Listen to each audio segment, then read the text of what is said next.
I'm Ethan Caldwell, a journalist who thought truth was just a story to chase until a cryptic letter lured me to the Superstition Mountains.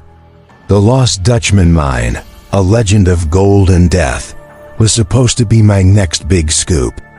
But the desert doesn't share its secrets lightly. A hum in my blood, a shadow that moved against the laws of light, and a voice that spoke no human tongue. They found me in a hidden chamber deep in the mountains. The gold glittered, promising everything, but the mountain demanded more. Men have died for this treasure, their bones swallowed by canyons, their names erased by time. I followed Clay Wurst, a haunted prospector, into the heart of the curse, where the line between greed and madness blurred. Now, I'm marked by something ancient, something that watches from the shadows of Arizona's peaks. Will I escape with the truth, or pay the price of the Dutchman's gold? Dive into the mystery, where every step into the superstitions could be your last.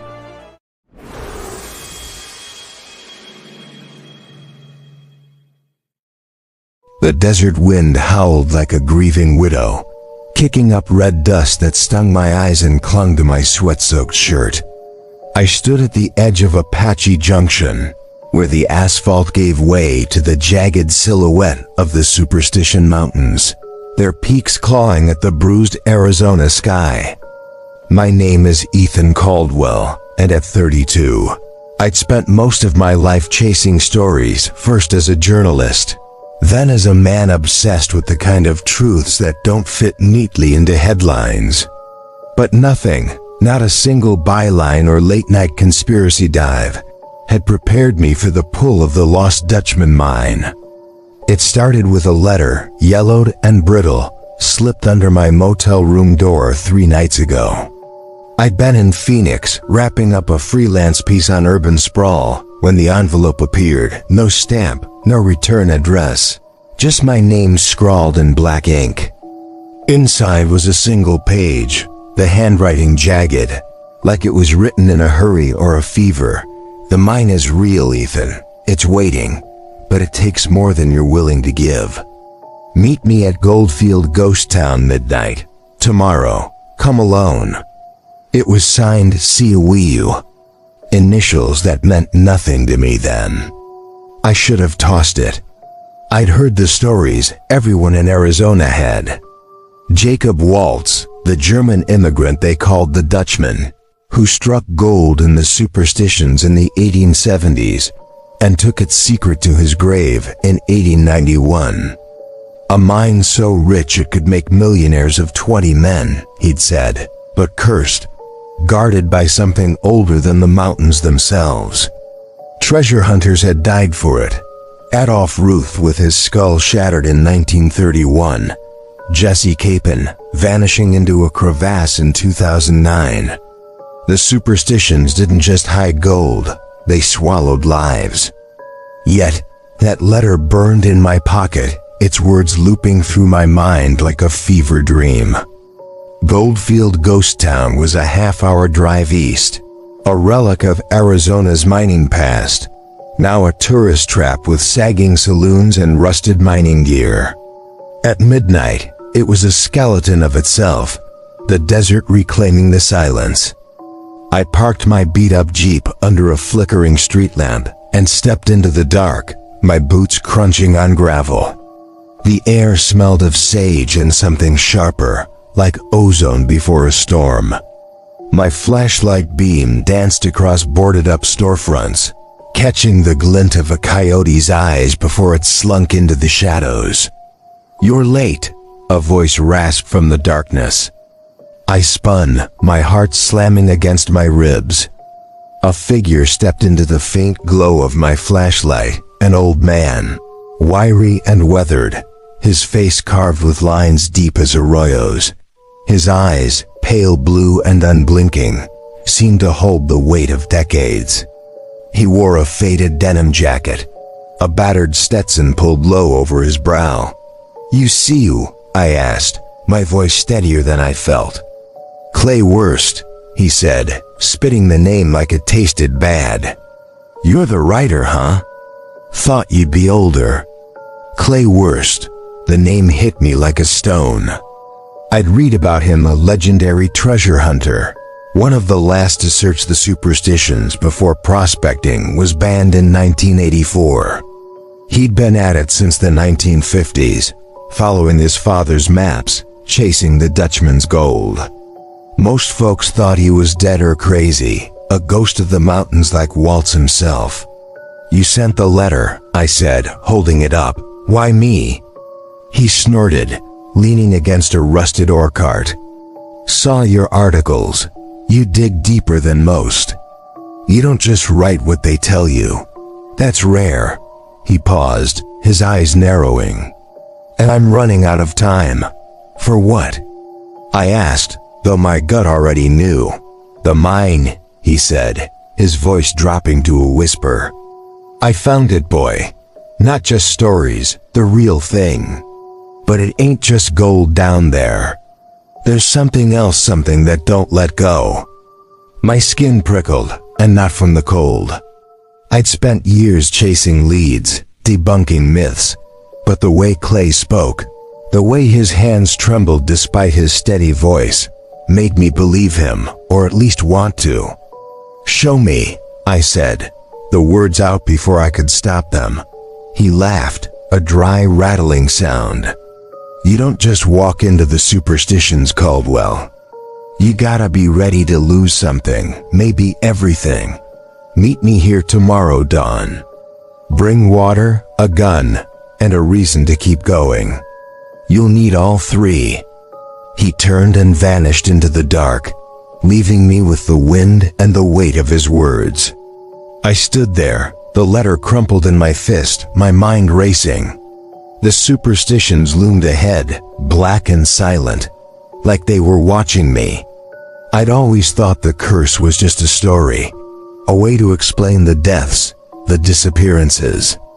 But Clay's eyes, those pale, haunted eyes, told me I'd been wrong. Back at the motel, I couldn't sleep. I spread my notes across the bed clippings about Walt's maps of the superstitions, stories of the Peralta family massacred by Apachas in the 1840s. The legend was a tangle of threads, Waltz's cryptic clues about a north-trending canyon, a rock face, and the setting sun. The Peralta stones, carved maps some swore were real, others a hoax. And the Apache curse, born of sacred ground defiled by greed. I'd always dismissed it as folklore, but Clay's warning echoed, something that don't let go. By 4 a.m, I was pacing, my laptop glowing with forums and old articles. One name kept surfacing, Sarah Toms Bergquist, a ranger at Lost Dutchman State Park. She was a geologist, a believer in the mine's possibility, quoted in a 2021 interview saying, "There's gold in the area. It's just not been found right here." If anyone could ground Clay's fevered claims, it was her. I drove to the park at first light, the desert glowing pink and gold. Sarah was younger than I expected, maybe late 20s, with a no-nonsense braid and eyes that sized me up in seconds. I told her about Clay, the letter, his claim. She didn't laugh, but her mouth tightened. "Clay Wurst is a legend around here," she said, leaning against her ranger station desk. "But he's also trouble. People follow him into those mountains and don't come back. You're not the first to get sucked in." "What about the curse?" I asked, half expecting her to roll her eyes. She didn't. "The superstitions are brutal. Heat, flash floods, rattlers, that's curse enough for most. But," she hesitated, glancing at the mountains through the window, "there's stories. Apache elders talk about a guardian, something that protects the gold. I've seen things out there, shadows that don't move right, sounds that shouldn't be. I don't know if it's a curse, but it's not just weather killing people." Her words hung heavy, like the dust in the air. I thanked her and left, my resolve hardening. Clay was waiting at Goldfield, his truck packed with gear. He tossed me a canteen and a map, hand-drawn and stained. "Follow me, and don't wander," he said. "The mountains don't forgive." We hiked into the superstitions as the sun rose, the trail climbing past Weaver's Needle, a towering rock column said to mark the mine. My legs burned, my lungs ached, but Clay moved like a man half his age, his eyes scanning every shadow. He told me about his father, a hunter who died in these mountains, and about the box of gold Waltz had hidden under his bed, 48 pounds of ore, pure and heavy. "Found it once, in 1978, Clay said, pausing to sip water. "A vein in a canyon, glittering like the devil's smile. Took a sample, but when I went back, the entrance was gone. Rock shifted like the mountain ate it." I wanted to call it madness, but his voice, steady and sure, held me. We camped that night in a narrow canyon, the stars sharp above us. As I lay in my sleeping bag, I heard it a low hum, like a voice just out of reach. I told myself it was the wind, but my dreams were filled with gold and blood, and a shadow that watched from the cliffs. The hum lingered in my ears as dawn broke over the Superstition Mountains, painting the canyon walls in streaks of fire. I woke with a start, my sleeping bag damp with sweat despite the morning chill. Clay was already up, crouched by a small fire, his weathered hands turning a tin cup of coffee. He didn't look at me, but I felt his gaze all the same, like he was measuring my nerve. "Sleep well?" he asked, his voice rough as the gravel underfoot. I didn't answer. The hum from last night clung to me, less a sound now than a feeling, like fingers brushing the back of my neck.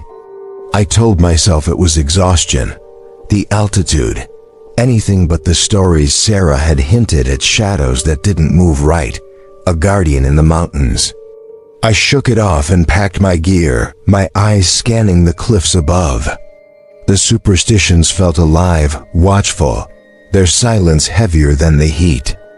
We broke camp and followed a faint trail deeper into the range, the path twisting through Cholla and Saguaro, their spines glinting like warnings. Clay's map was our guide, a mess of lines and symbols that looked like they'd been scratched by a man half mad. He pointed to a mark labeled 3 Needles, a cluster of rock spires Waltz had supposedly mentioned. "That's where we're headed," he said. "If the stories are true, the mine's close." I wanted to ask how he knew, how a man who'd lost the mine once could be so sure now, but his pace didn't invite questions. My boots scraped against stone, each step kicking up dust that tasted of iron and time. My thoughts drifted to my father, a journalist like me, who'd chased his own ghost's corruption scandals, whistleblower tips until lung cancer took him at 50. He'd taught me to question everything, to follow the truth no matter how buried. This, though, felt different. This wasn't a story I could write and walk away from. By noon, the sun was a hammer, pounding us into the earth. We stopped in the shade of a mesquite tree, and I gulped water from my canteen, my throat raw. Clay unfolded the map again, his finger tracing a line to a canyon marked Blacktop. His eyes flicked to mine, sharp and searching. "You ever wonder why men keep dying for this gold?" he asked. I shrugged, wiping sweat from my brow. "Greed, same as always." He shook his head, his lips curling into something that wasn't quite a smile. "It ain't just greed. The mine, it calls you. Makes you see things, promises you'll be whole, but it lies." My father heard it. I heard it. And last night, I reckon you did too. My stomach twisted. The hum. I hadn't told him about it, hadn't spoken a word of the unease crawling under my skin. "Just the wind," I said, but the words sounded hollow. Clay didn't answer, just folded the map and stood. Keep moving. We're close. The canyon narrowed as we hiked, the walls closing in like a trap. Boulders the size of cars littered the ground, their shadows pooling like ink. I caught glimpses of movement flashes at the edge of my vision, gone when I turned. A lizard, I told myself. A trick of the light. But my pulse quickened, and my hand drifted to the revolver at my hip. A six-shooter I'd borrowed from a friend in Phoenix. I wasn't a gun guy, but Clay's warning "bring a gun" had been non-negotiable. We reached Three Needles by late afternoon, 3 jagged spires piercing the sky like the claws of some buried beast. The air grew heavier, thick with the scent of creosote and something metallic, like blood. Clay stopped at a slab of rock, its surface etched with faint lines that might have been natural or might have been carved. He knelt, brushing away dirt, and I saw it. A symbol, a crude circle with a cross inside, like the ones on the Peralta stones. "This is it," he whispered, his voice trembling with something between fear and hunger. "The marker." I crouched beside him, my fingers tracing the lines. They felt warm, unnaturally so, like the rock held the sun's heat long after it should have cooled. "What now?" I asked. He pointed to a crack in the canyon wall, barely wide enough for a man to slip through. "In there. That's the way." My heart thudded, but I followed him, squeezing through the gap. The passage was tight, the walls scraping my shoulders, the air cool and damp. My flashlight beam flickered, catching glints of quartz and mica, sparkling like stars in the dark. The hum was back, louder now, thrumming in my chest like a second pulse. I wanted to ask Clay if he heard it, but his focus was absolute, his steps sure despite the uneven ground. The passage opened into a small chamber, its walls streaked with black veins, or maybe gold, maybe something else. In the center was a pile of stones, stacked like a cairn, and beside it, a rusted pickaxe, its handle worn smooth. Clay froze, his breath ragged. "This is it," he said again, but this time his voice cracked. "The Dutchman's mine." I stepped forward, my flashlight sweeping the chamber. The walls glittered, but not with the warm glow of gold, something colder, sharper, like the light was being swallowed.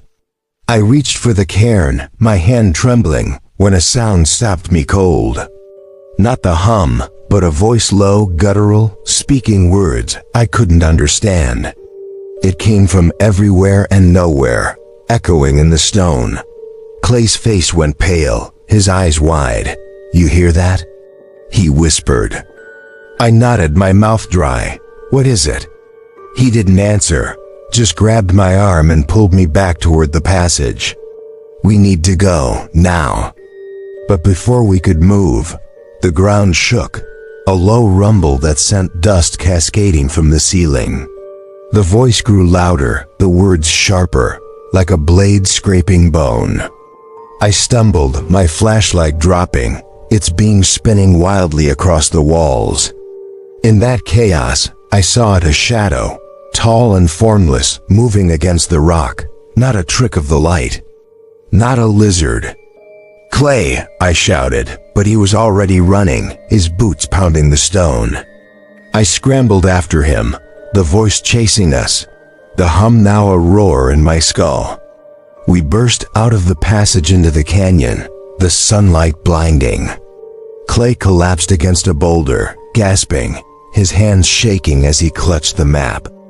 "It's real," he panted. "The Guardian, the curse. It's all real." I wanted to argue, to say it was just a cave-in, a hallucination from dehydration. But my own heart was racing, my skin crawling with the memory of that shadow. I'd come for a story, for truth, but what I'd found was something older, something that didn't care about bylines or reason. "We can't stay here," Clay said, his voice steadier now. "Not tonight. We'll come back tomorrow, better prepared." I nodded, too shaken to argue. As we hiked back to camp, the superstition seemed to close in around us, their shadows longer, sharper. The hum faded, but it never left, a whisper in my blood. I thought of Sarah's warning, of the Apache stories, of men who'd walked these trails and never returned. And I wondered, not for the first time, what I'd be willing to lose for the truth. The fire crackled, spitting embers into the night sky as Clay and I sat in uneasy silence. The Superstition Mountains loomed around us, their jagged peaks swallowing the stars. My hands still shook from the encounter in the chamber, the memory of that guttural voice and formless shadow clawing at my thoughts.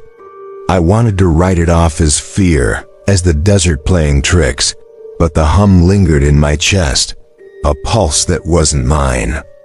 Clay hadn't spoken much since we'd fled the canyon. He sat hunched, his Stetson casting shadows across his face, the map spread across his knees like a sacred text. I watched him trace the lines with a trembling finger, muttering to himself words I couldn't catch, but they carried the weight of obsession. I'd seen that look before, in my father's eyes when he'd chased a story too long, when the truth became a fever that burned everything else away. "You've seen it before, haven't you?" I asked, my voice low, almost lost in the wind. "The shadow. The voice." He didn't look up, but his hand stilled. 1978, he said finally. I was 25, cocky as hell, thought I'd be the one to crack the Dutchman's secret. Found that chamber, same as today, same marker, same glitter in the walls. I heard it then, too, the voice. Told me to leave, but I didn't listen. Took a sample, a fist-sized chunk of ore. Pure gold, Ethan, pure as sin. What happened? I leaned forward, the firelight flickering in his pale eyes. The mountain took it back, he said, his voice flat. Next day, the passage was sealed. Rocks piled high, like they'd been placed there. My sample was gone from my pack and my partner. He trailed off, his jaw tightening. He didn't make it out. I swallowed, my throat dry despite the water I'd been sipping. You think it's the curse? The guardian? Clay's laugh was bitter, sharp as broken glass. Call it what you want. Apache spirits, Waltz's ghost, or just the desert's way of keeping secrets. It's real, and it's watching us now. I wanted to argue, to cling to reason, but the hum in my chest wouldn't let me. I thought of Sarah Toms Bergwist, her warning about shadows that didn't move right. I needed perspective, someone to ground me before I fell as deep as Clay. We should talk to Sarah again, I said. She knows these mountains. She might have answers. Clay's eyes narrowed. The ranger? She's a skeptic. Thinks it's all geology and bad luck. You trust her over me? I trust she's not half crazed from 50 years of chasing ghosts. I snapped, sharper than I meant. Regret hit me instantly, but Clay just grunted and turned back to the map. Fine, he said. Go talk to your ranger. But don't expect her to understand what's out here. Some things you only learn by bleeding for 'em. We agreed to head back to Apache Junction at first light. I barely slept, the hum keeping me on edge, my dreams fractured with images of gold veins pulsing like arteries, of a shadow with eyes that burned. By dawn, I was hollow-eyed, my resolve fraying but still intact. I wasn't ready to give up, not yet. The drive back felt longer, the desert stretching endless under a sky too blue for the weight I carried. At Lost Dutchman State Park, Sarah was outside the ranger station, checking the trail map with a group of hikers. She spotted me and waved them off, her braids swinging as she walked over. You look like hell, she said, her eyes scanning my face. What happened out there? I told her everything, the chamber, the marker, the voice, the shadow. Her expression stayed neutral, but her fingers tightened on the clipboard she held. When I finished, she set the clipboard down and crossed her arms. "You're not the first to come back with stories like that," she said. "The superstitions mess with your head. Heat, dehydration, isolation, it's a recipe for hallucinations. That hum you heard? Could be infrasound, low-frequency vibrations from the rocks. Caves can amplify it, make you feel things that aren't there." "And the shadow?" I pressed. "We both saw it." She hesitated, her gaze drifting to the mountains. "I've seen things too, shapes in the dusk mostly, never anything clear. The Apache elders I've talked to, they say the mountains are alive, that the gold's tied to something ancient. They don't talk about a curse, not like white folks do. They call it a debt. You take from the land, you owe it something back." A debt. The word hit me like a stone. I thought of Clay's partner, of Adolf Ruth's shattered skull, of the countless men swallowed by these mountains. "What kind of debt?" I asked. Sarah shrugged, but her eyes were troubled. "They don't say. Just that the land doesn't forget. If you're going back out there, Ethan, be careful. Clay's been chasing that mine so long it's part of him. Don't let it become part of you." Her words stayed with me as I drove back to Goldfield to meet Clay. He was waiting by his truck, a new intensity in his eyes, like the chamber had rekindled something he'd buried. He'd added notes to the map, fresh lines in red ink, and he handed me a small leather journal, its pages yellowed and filled with tight, frantic handwriting. "My father's," he said. "Found it in my gear this morning like it was waiting for me." He wrote about the mine, the voice, the shadow. Said it spoke to him in Apache, told him to leave or lose everything. He didn't listen either. I flipped through the journal, catching phrases like "gold that burns," "eyes in the stone," and "the mountain's heart." It read like a man unraveling, his obsession bleeding onto the page. I wondered if I was holding my own future in my hands. "We go back tomorrow," Clay said, his voice firm. "I know the way now. The marker's the key. We find the vein, we take what we can, and we get out before it comes for us." I nodded, but Sarah's warning echoed alongside the hum, now a constant undercurrent in my blood. I wasn't just chasing a story anymore. I was chasing something that wanted me as much as I wanted it, and I wasn't sure I could outrun it. That night, back at the motel, I pored over the journal, its words pulling me deeper into the Dutchman's legend. My father's voice came to me, unbidden. "Truth costs, Ethan. Make sure you're ready to pay." I didn't know if I was, but the hum wouldn't let me turn back. The desert dawn was cruel, painting the Superstition Mountains in blood-red hues that felt like a warning. I stood outside the motel, Clay's father's journal heavy in my hand, its pages whispering of gold and ruin. The hum was louder now, a constant throb that pulsed with my heartbeat, urging me back to the mountains. I told myself it was adrenaline, the thrill of the chase, but deep down I knew better. Something in the superstitions had taken hold of me, and it wasn't letting go. Clay was waiting at Goldfield, his truck loaded with fresh supplies, rope, a pickaxe, a second flashlight. His eyes were fever bright, the journal's words fueling a fire I hadn't seen in him before. "You read it?" he asked, tossing me a canteen. "Enough," I said, my voice rough from a sleepless night. The journal was a descent into madness, Clay's father writing of voices that spoke in tongues, of shadows that followed him even in daylight. One line burned in my mind, "The gold is the mountain's heart. and it beats for no man. I didn't tell Clay that part. He was too far gone to hear it. We hiked back to Three Needles, the trail familiar now but no less punishing. The sun climbed high, baking the earth until my boots felt like they were melting into the stone. Clay moved with purpose, his map clutched tight, the red ink lines guiding us to the same narrow passage we'd fled 2 days ago. My gut churned as we approached, the memory of the shadow and the guttural voice clawing at my resolve.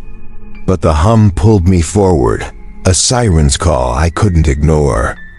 The passage was tighter than I remembered, the walls pressing in like a vice. My flashlight flickered, its beam catching glints of quartz that seemed to pulse in time with the hum. Clay was ahead, his breath ragged, muttering about the marker, the vein, the gold that would make us whole.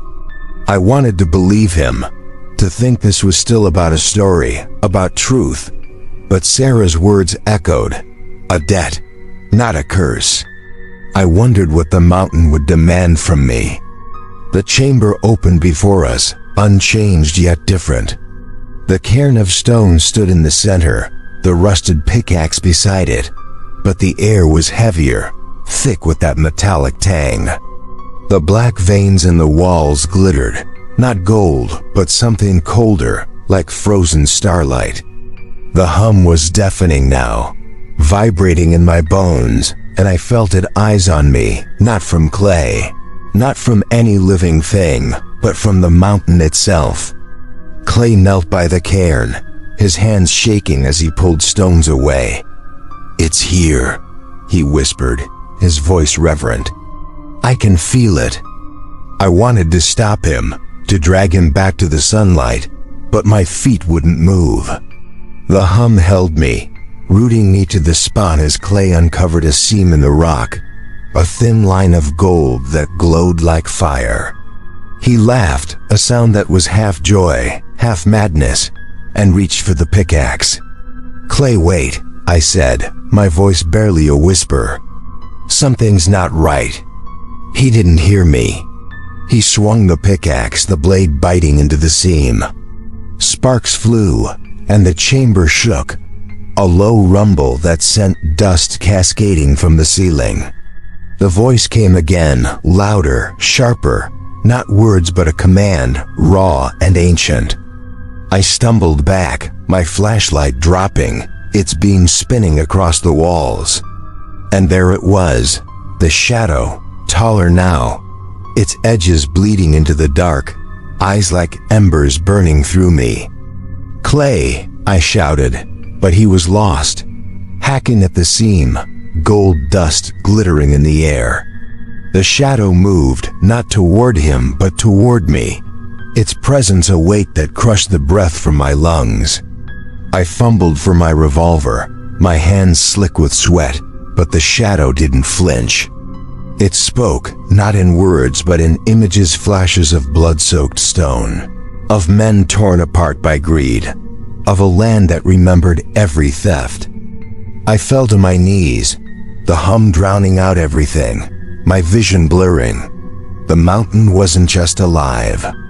It was angry, ancient, and awake. I saw it then, not with my eyes but in my mind. The gold wasn't a treasure, but a trap, a lure to draw men to their ruin. The Apache stories, the debt Sarah spoke of, it was all true. The mountain didn't guard the gold. It used it to claim souls. Clay's scream snapped me back. He was on the ground, the pickaxe abandoned, clutching his chest.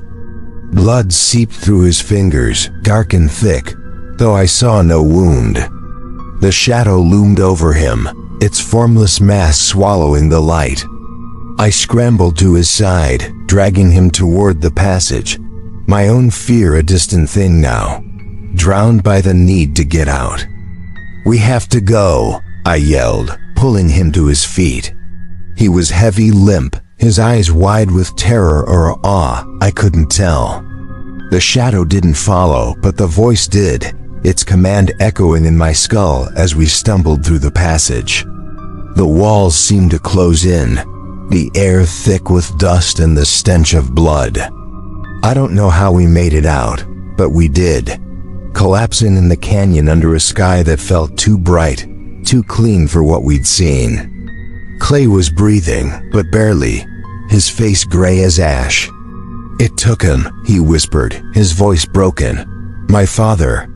It took him, and now it wants me." I didn't ask what he meant. I didn't need to.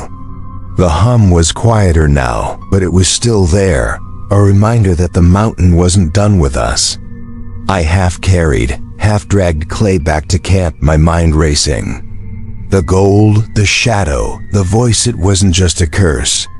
It was a reckoning, a price for disturbing something older than greed, older than us. At camp, I bandaged Clay's chest as best I could, though the bleeding had stopped, leaving only a faint scar that shouldn't have been there. He was silent, staring at the fire, the journal clutched in his hands. I wanted to burn it, to burn the map, to walk away and never look back, but the hum wouldn't let me. It was part of me now, a hook in my soul. "We can't go back," I said, more to myself than to him. Clay's eyes met mine, and for the first time, I saw fear in them. "You don't get it, Ethan. It's not about going back. It's about what comes for us now." The fire had burned to embers, casting a faint glow over our camp in the Superstition Mountains. Clay sat hunched, his eyes fixed on the journal, its pages trembling in his hands. The scar on his chest, where no wound should have been, gleamed faintly in the dying light, a mark of something I couldn't explain. The hum was quieter now, a low murmur in my veins, but it hadn't left me. It was a tether, binding me to the mountain, to the gold, to the shadow that had nearly claimed us both. I couldn't sit still.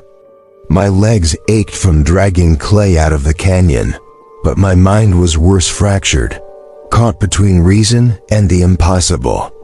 I'd come here for a story, for the kind of truth my father taught me to chase, but what I'd found was a truth that didn't fit in words. The mountain wasn't just rock and dust. It was alive, aware, and it had judged us. The gold, the voice, the shadow, they weren't separate. They were one, a single force that demanded payment for every ounce of greed. "We need to leave," I said, my voice hoarse. "Not tomorrow. Now." Clay didn't look up. "You think running will help? You heard it, Ethan. You saw it. It knows us now." His words chilled me, not because they were mad, but because they weren't. I felt it too, the weight of being seen, of being marked. I thought of Sarah's words, the Apache stories of a debt owed to the land. I thought of Clay's father, of the men who died chasing the Dutchman's gold, their bones scattered across these mountains. I thought of my own father, his voice warning me that truth always had a cost. I just hadn't known how high. I stood, pacing the edge of the camp, my eyes scanning the darkness beyond the firelight. The superstitions were silent, but it was the silence of a predator waiting to strike. I wanted to go back to Apache Junction, to find Sarah, to ground myself in her skepticism, her science. But the hum pulsed, urging me to stay, to return to the chamber, to face what I'd seen. Clay finally spoke, his voice low and steady. "My father wrote about a way to break it. The curse, the debt, whatever you call it. He said the mountain demands a sacrifice, not blood, not life, but something you can't bear to lose."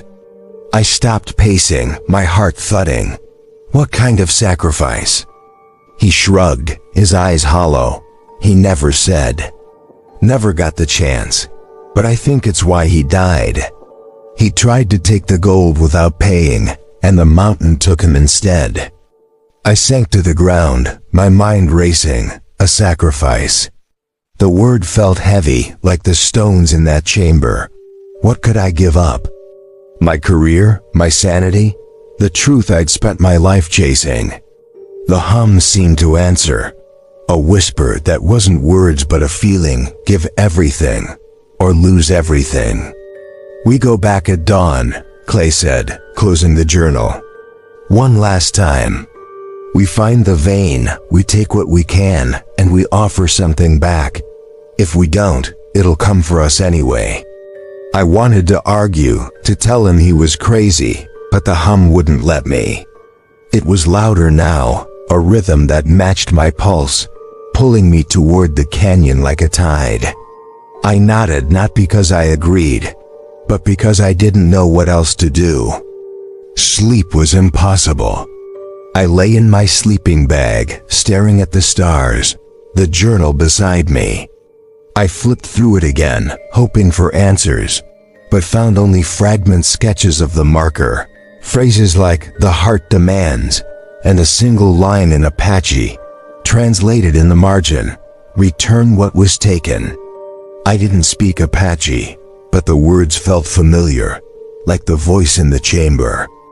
At first light, we packed in silence, the air thick with unspoken fear.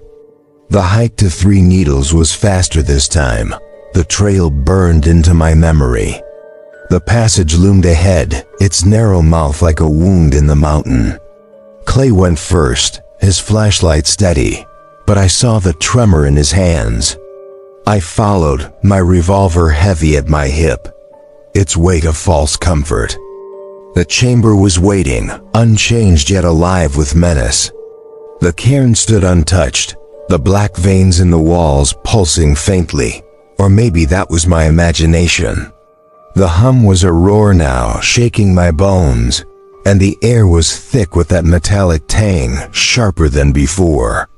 Clay knelt by the scene he'd uncovered yesterday, the gold glinting like a promise. "We take it now," he said, his voice tight. "But we have to give something back." I nodded, my throat too dry to speak. I didn't know what I could offer, but the mountain did. The hum surged, and with it came the voice, not guttural this time but clear, a single word: choose. I froze, my eyes locked on the shadow forming in the corner of the chamber. It was taller, sharper, its edges writhing like smoke. Clay didn't see it. He was too focused on the gold, his pickaxe raised. But I saw it, and it saw me, its ember eyes boring into my soul. The images came again, blood, stone, men broken by their own desire. But this time I saw myself among them, my hands stained with gold, my eyes empty. "Clay, stop!" I shouted, but he swung the pickaxe, the blade biting deep. The chamber shook, harder than before, rocks falling from the ceiling. The shadow moved, not toward Clay but toward me, its presence a weight that crushed my chest. I stumbled back, my hand on the revolver, but what could a bullet do against something that wasn't flesh? The voice spoke again, not in my ears but in my mind. Choose. I understood now, not a choice of what to take, but what to give. The mountain wanted something that mattered, something that defined me. My father's voice came back. Truth costs, Ethan. And I knew, with a clarity that burned, what my sacrifice had to be. I dropped the revolver, my hands shaking as I reached into my pack. My notebook, filled with years of stories, leads, truths I'd chased and fought for. It was my life, my legacy, the only thing that kept me whole. I held it over the cairn, my heart pounding, the hum deafening. "For the mountain," I whispered, and let it fall onto the stones. The shadow stilled, its eyes dimming. The hum softened, not gone but quieter, like a beast sated. Clay stopped, his pickaxe frozen mid-swing, his eyes wide as he saw the notebook. "What did you do?" he rasped. "What I had to," I said, my voice steady despite the ache in my chest. The gold glittered, but it didn't call to me anymore. The mountain had taken its due. But Clay wasn't done. He swung the pickaxe again, gold dust flying, his laughter wild and broken. The shadow surged, and this time, it didn't stop. It enveloped him, a tide of darkness, and his scream was cut short, swallowed by the mountain's roar. I ran, the chamber collapsing behind me, the passage a blur of stone and dust. I don't know how I made it out, but I did, stumbling into the canyon, the sunlight blinding. Clay was gone, the journal gone, the gold gone. But the hum was still there, a whisper now, a reminder of what I'd given and what I'd escaped. The canyon was silent as I stumbled out, the superstition mountains towering above me like sentinels. My lungs burned, my legs trembled, but the hum was faint now, a fading echo in my blood. Clay was gone, swallowed by the shadow, by the mountain's heart, and I was alone with the weight of what I'd seen, what I'd done. My notebook, years of stories, truths I'd bled for lay buried in the collapsed chamber. My sacrifice to a force I couldn't name, but could no longer deny. I sank to my knees, the desert dust clinging to my sweat-soaked skin. The sun was high, its heat a hammer, but I felt cold, hollowed out. The gold, the mine, the curse, it wasn't about wealth. It was about what the mountain demanded. A piece of your soul, the thing that made you whole. I'd given mine, and I'd walked away, but at what cost? My father's voice, faint now, whispered, "Truth costs, Ethan. Make sure you're ready to pay." I hadn't been ready, but I'd paid anyway. The hike back to camp was a blur, my body moving on instinct while my mind churned. The shadows' ember eyes, the voices' command, the images of blood and stone. They weren't just hallucinations. The mountain was alive, its gold a lure, its curse a reckoning for those who dared to take what wasn't theirs.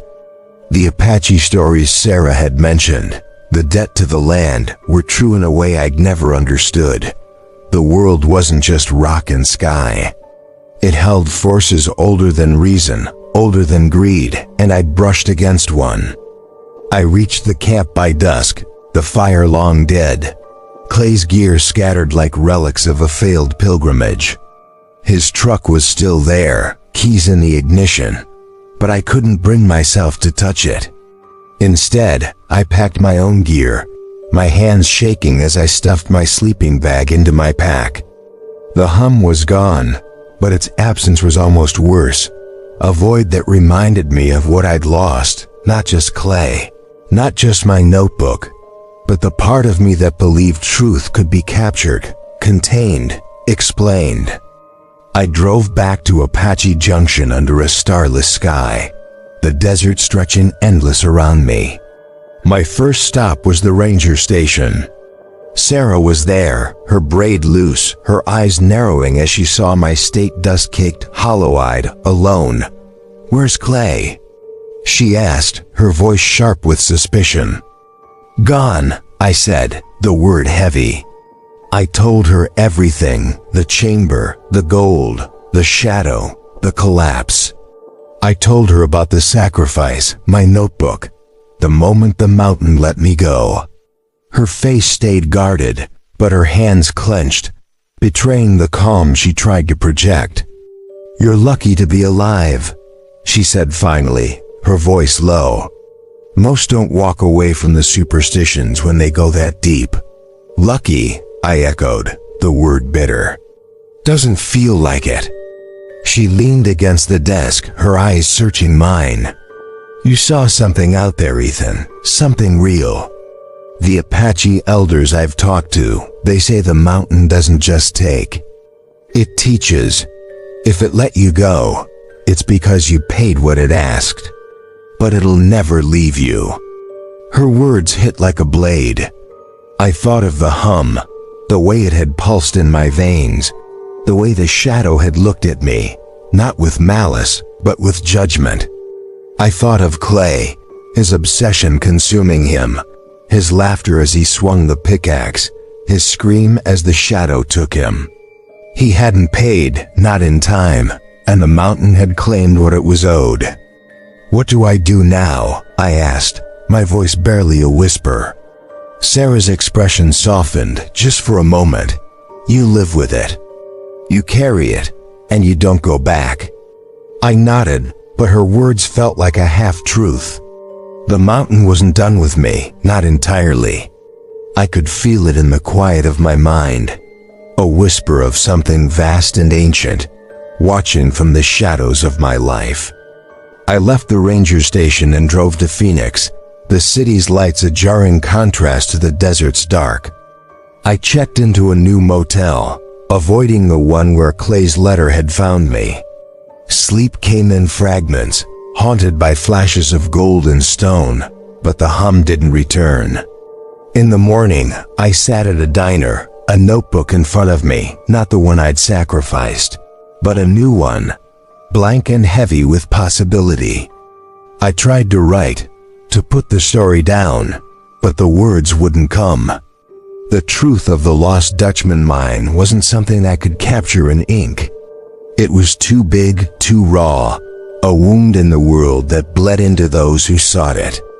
I thought of Jacob Waltz dying with his secret in 1891, of Adolf Ruth's shattered skull, of Jesse Capin's bones lost in a crevasse. I thought of Clay, his eyes bright with madness, and I wondered if I'd escaped or if I'd just been given a longer leash. The curse wasn't just about death. It was about seeing the world for what it was, a place where truths weren't always clean, where some debts could only be paid with pieces of yourself. I'd come to the superstitions chasing a story, but I'd left with a lesson. Some things were better left buried, not because they weren't real, but because they were too real. I closed the notebook, untouched, and paid for my coffee. Outside, the city hummed with life, oblivious to the mountains beyond. I'd go back to my life, to my deadlines, to the stories I could still tell. But the superstitions would always be there, waiting, their shadow stretching across my days. And somewhere, deep in my bones, I knew the mountain was still watching, its heart beating, its debt settled for now.